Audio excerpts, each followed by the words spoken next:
Welcome back to part 2 of our series this week for Suicide Awareness and Prevention Week. And today is Suicide Awareness Day. So we wanted to offer this second part of the series today for you. If you have yet to see part 1, we encourage you to go to our YouTube channel and check that out. We aired that on Tuesday. And in that episode, we were able to talk about statistics and warning signs, susceptibility, and a little bit about support. And today we're going to go deeper into what does counseling look like? What does counseling look like on an ongoing basis? And if unfortunately you're a family or a friend who has lost someone to suicide, we're going to talk about that as well and some other things. So I'm John, the Community Care Director at Samaritan Counseling Services of the Gulf Coast. And on the screen with us again today is Sandy Poolholtz, one of our registered mental health counseling interns. So thank you, Sandy, for being back with us. Appreciate that. Thank you. It's good to be here again. So I'm going to go ahead and open our PowerPoint here and give you some direction on where we're going. We're going to be talking about counseling and stigmas and myths today toward the end of our presentation. And so Sandy, just to jump us right into counseling, I know it's an interesting thought. I had a meeting yesterday with a couple of pastors, and one of them said, I wish there was just some sort of like FAQ sheet that we could give to people on what does counseling look like. So this is good that we're doing this, but this is specific, of course, to those who are dealing with suicidal ideation and just challenges, risk factors like we talked about in part 1. So what might it look like? We'll go bullet point by bullet point here. Risk assessment and monitoring. What can you tell us about that? What we want to do when a person first comes in is just find out, safety is number one. So before we begin any of the other counseling, we just want to make sure that they're safe. So first of all, we might try to just explore with them gently, how often are you having these thoughts? How intense are they and how long are they lasting? So things like that. And what do you, if you were to take your life, what were you thinking of doing? And kind of get an idea if they've really thought this through. Suicidal ideation, you're thinking about taking your life. But if you actually have a plan and you've thought about how you're going to do it and you thought about when you're going to do it, obviously that's a more urgent situation. So we really want to walk through all that with them and see where they're at and if they have a plan. Yeah, that's really helpful. Just hearing that already, I would imagine would encourage someone to consider counseling. The second one is hospitalization. That probably sounds scary to people. It would to me. So what's involved there? Yeah, and obviously if we discover that their safety is an immediate risk, we might, we would encourage hospitalization. And what that could involve is possibly having a family member take that person. By hospitalization, we mean just to make sure for a couple days that they're stabilized so that they're safe and they can't harm themselves. That would be an inpatient facility most of the time where they're being monitored 24/7. There's no means available and they're getting intensive support and counseling over like a 72-hour period typically, and then they assess to see if they're stable enough to go back out into the world and then usually released into an outpatient counseling situation. So that's something we encourage. Sometimes it involves, if they're not willing to go, it might involve, getting the police to come and at least take them. So it's all about the safety of the person first and getting them over the hump. Yeah, viewers, I just want to hit the pause button here for a second and help you to know that all of our counselors, they understand that process and know how to work with the client, have the right referrals to those treatment centers and hospitalization centers that Sandy mentioned. So that's something that they're versed in and know how to help a client when they're in that situation.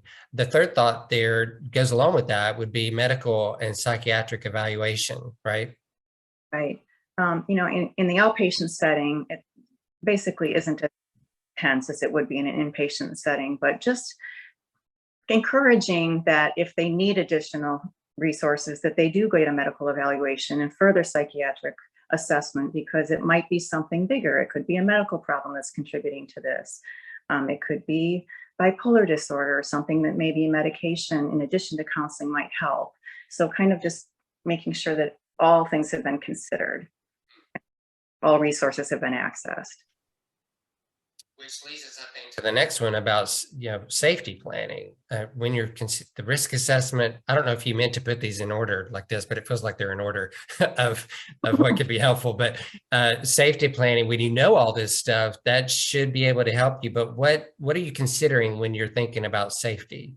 Yeah, we actually probably in most cases will put together a formal safety plan with that client. So we walk them through, if you're at the point where you're thinking of taking your life, what are let's identify the things that normally are warning signs that you're headed in that direction. And we'll put together a formal document with them so that they can begin to identify, how can I tell I'm headed in that direction? What are some warning signs for me? Am I self-harming? Am I sleeping all day? Am I not eating the way I should be? Am I isolating from friends? Things like that. So other things would be just helping them identify ways that they can cope both internally and externally. So do they have access to a support group of friends that kind of make them feel better? And who can they call that might take them for a walk and just get out of the house and kind of get away from that, spending too much time in their own heads. So that's one thing. And then also just kind of identifying a list of people that they could call in emergency. So having that formal document, we encourage them to keep a copy on their phone and keep a copy on the refrigerator and next to their bed in places where if they're having those thoughts, they can say, well, this is who I said I would call, so let me at least call them. And if it becomes critical, having that 988 number and other access to local agencies and crisis centers also on there. So that's some of the things that we do. There's also some formal trainings that somebody can take part in where it covers everything from all of those things I talked about to who takes care of my animals and my house, so that if I need to go into the hospital, everything in my world is taken care of temporarily. Wow, Sandy, that I hadn't even thought through all that stuff. But as I hear you describe that, it's giving that client ownership. Exactly. And they're doing the planning. You're not doing it for them. The family member's not doing it for them. I mean, they may be involved, but they're coming up with that, and that seems very healthy. Yeah. I think half of counseling is identifying your warning signs. So if we, simple things like eating and sleeping and drinking enough water, if we're not doing those things, they start, we spiral downwards. So just paying attention to those can help somebody have some control over it or feeling of control. Yeah. So then the final thought here for what we might look for is joining with the suicidal person. We've already thrown out some good ideas, but what are some other thoughts here about joining with the suicidal person? Yeah, in a counseling environment, that looks more like just sitting in it with them and not trying to fix it. So addressing the suffering, asking questions, trying to figure out what needs in their life are not being met right now. And really just listening and validating. So understanding why they want to die, what's going on in their life that makes them feel that desperate.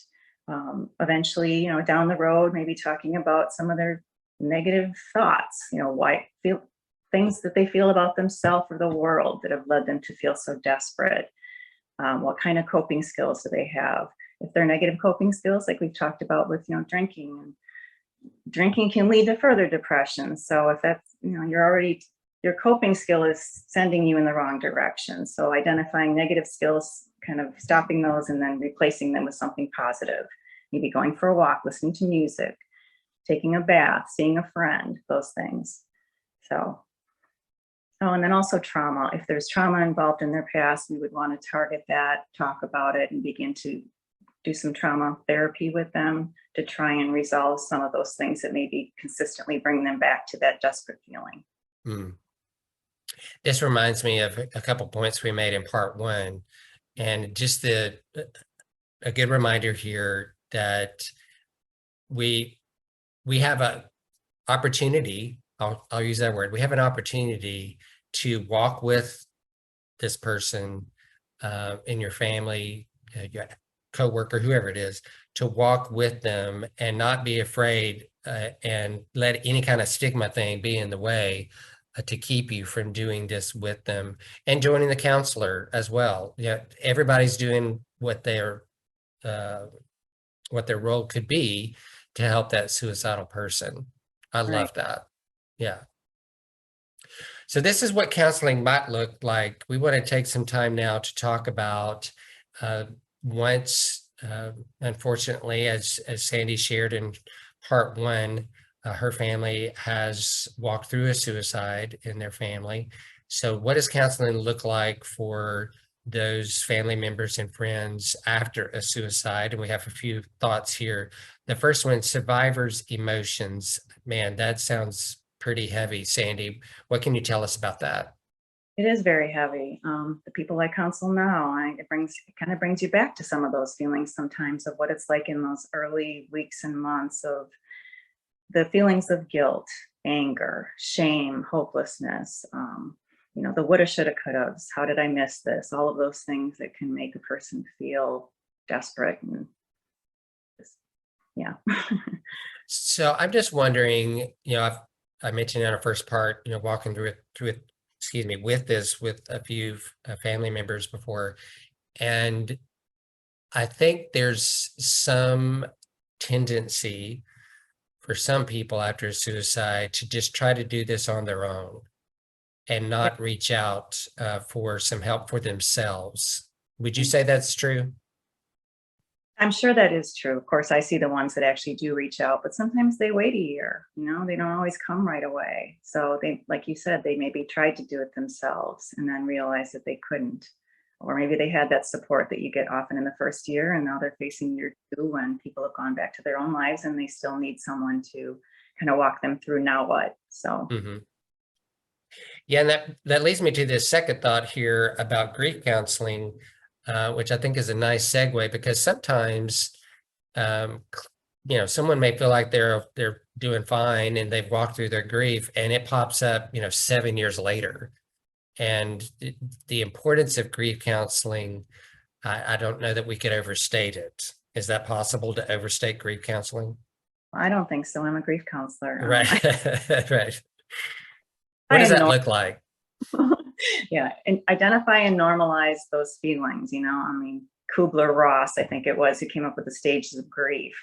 um, it's not a linear process. It's kind of spaghetti. You go through these emotions and they circle back, and just normalizing all of that, the anger, the just feelings of shock and the disbelief, just everything that you go through again and again, and kind of how it can come in tidal waves. And then you'll feel fine for a while and then you think you've gotten over it. And then here it comes again. So normalizing that. Mhm. And it sounds like there's some level of acceptance that has to take place Right. of your own journey, of the normalization, some level of acceptance has to happen. Yeah. And that's actually one of the stages. So there's typically denial or shock is the early stage. And then anger. So a lot of people are very angry early on, at the loved one or at themselves for not noticing things. Bargaining is the third stage, and it really kind of an odd name, but that's more of the woulda, shoulda, couldas. If I had done this, this wouldn't have happened. And then depression is typically the fourth stage, where you're getting close to acceptance and you're kind of desperate, beginning to feel like, is this ever going to feel better? And then Yeah. eventually, in a healthy grieving process, you get to that acceptance point where, yes, it's never going to be the same, but I can function in my life and maybe I can find some joy and even begin to remember the positive things more than the negative things.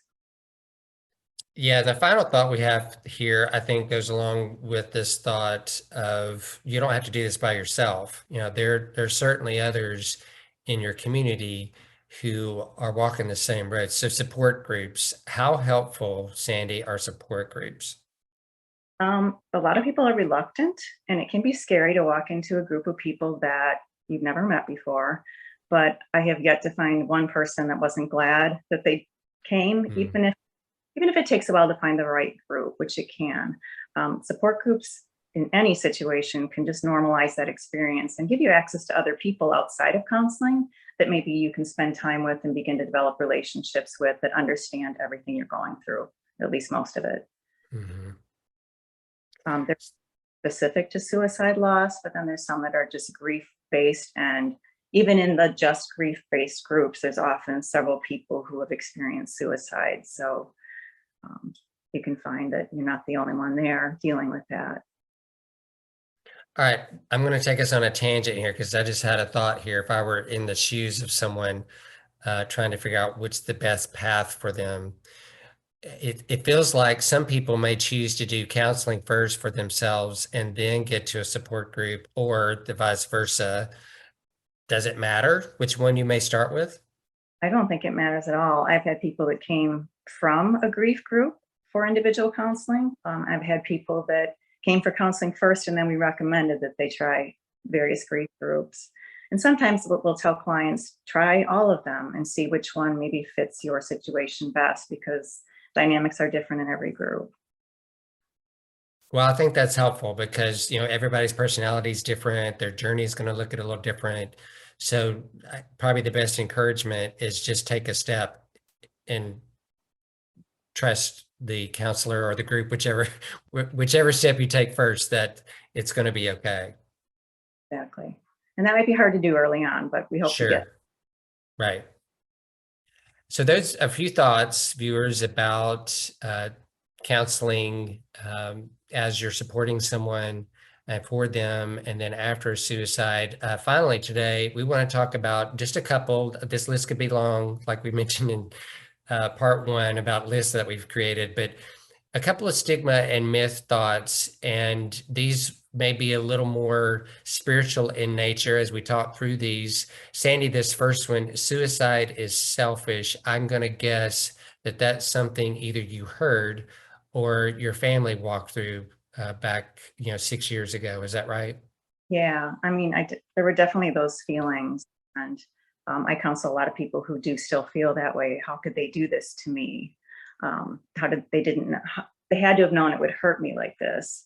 And what I have had to, the journey I've had to go through myself, and what I share with clients is that a lot of times people feel like their minds are telling them they're doing everyone else a favor because they feel like a burden.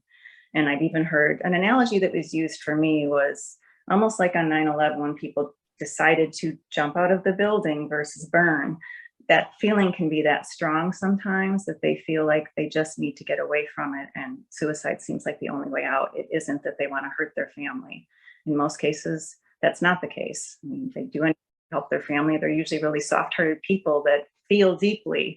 But anyway, it can be very hurtful to hear that comment. So That reminds me of the statistic that we shared that I believe it was 46% of those who died by suicide had a known mental health condition. yeah, So what you just described is illustrative of that.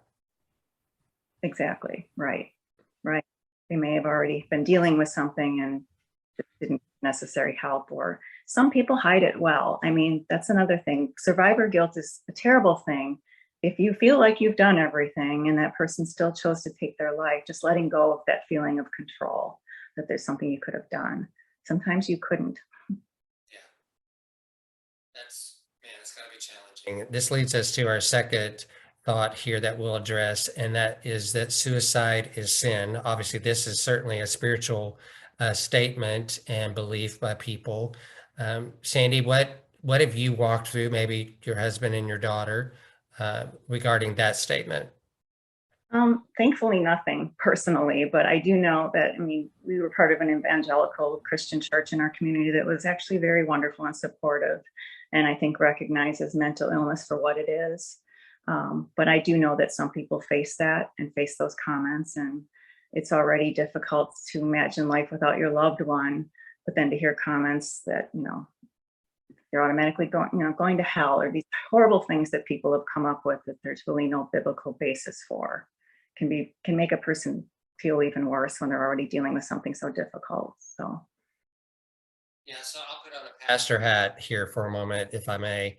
There are two thoughts come to me about this statement.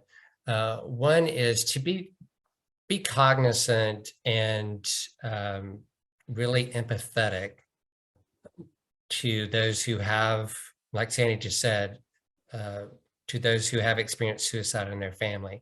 There's probably the best thing to do is just be a good listener and not say a whole lot, number one.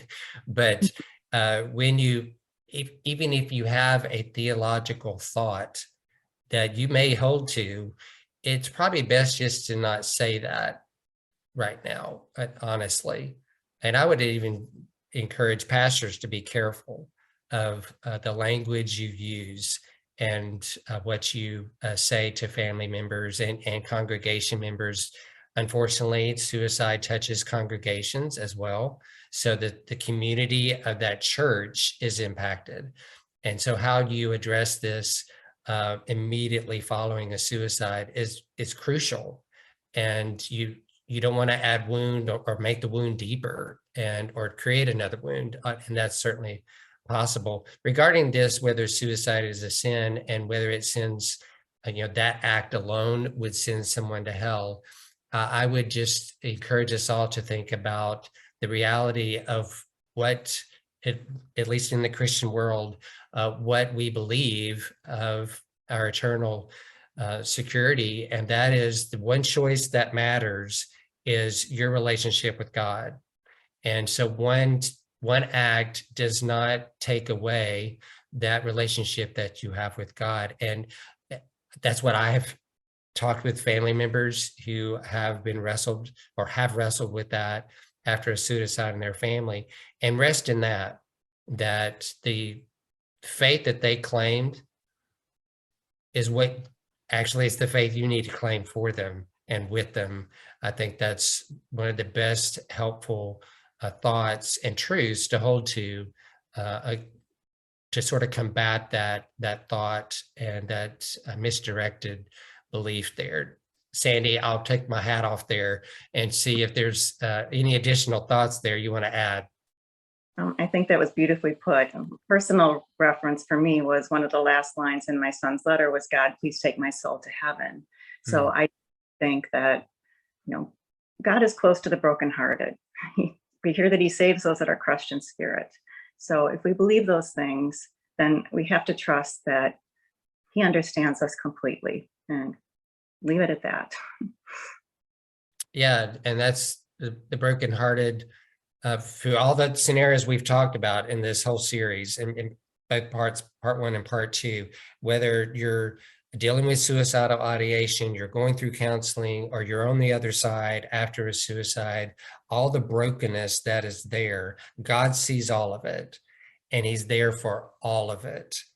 And I don't know of a more hopeful truth that we have to hang on to. And I know, Sandy, that's what you and your family hold on to, and that's your story, and you're living that out. So thank you again for taking the time and having the courage to share this and doing the work that you're doing. We need more people who take their hurt and their wound and give it to God and see what God wants to do with it. And you're living that out. So we thank you for that. I appreciate that. And I'm grateful to be here. As we did after part 1, we want to remind you of some important helpful tools, particularly if you're in crisis or someone you know is in crisis. These 3 numbers are here again on the screen for you. The 800 number, the easier number to remember is 988. That's a relatively new number that is nationwide.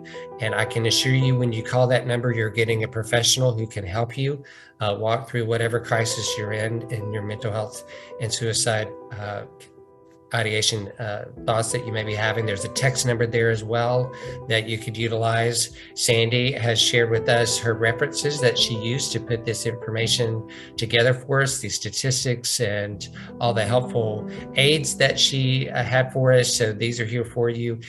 You can hit the pause button if you want to look at this screen a little longer and check out these websites to look at. And finally, we just want to remind you how to connect with us at Sarasota, Samaritan Counseling Services of the Gulf Coast. Our phone number's there, and know when you call us or visit our website, we have counselors who can help with this exact content we're talking about, no matter wherever you are on the journey, whether you are dealing with depression that is leading you to suicidal thoughts, or you're a family who's on the other side after a suicide, you're in grief, we have counselors who can help you, and they're available in person or by telehealth. We want to thank you for tuning in for these 2 parts. The last well, this week on Tuesday and then today, and encourage you, if this was helpful to you, please share it, or someone you know that you think it would be helpful to, point them to this link and encourage them to watch this. And of course, it's always going to be here, so you can always come back and get some refreshers as you may need. So this is why we do this work, to put it out to help you and encourage you and support you. And our work here is to instill hope in you and bring transformation to those who are stuck in a place that they know is not healthy for them. And Sandy is a good illustration of that. So once again, thank you, Sandy. Thank you for watching. We hope you have a wonderful day the rest of this day.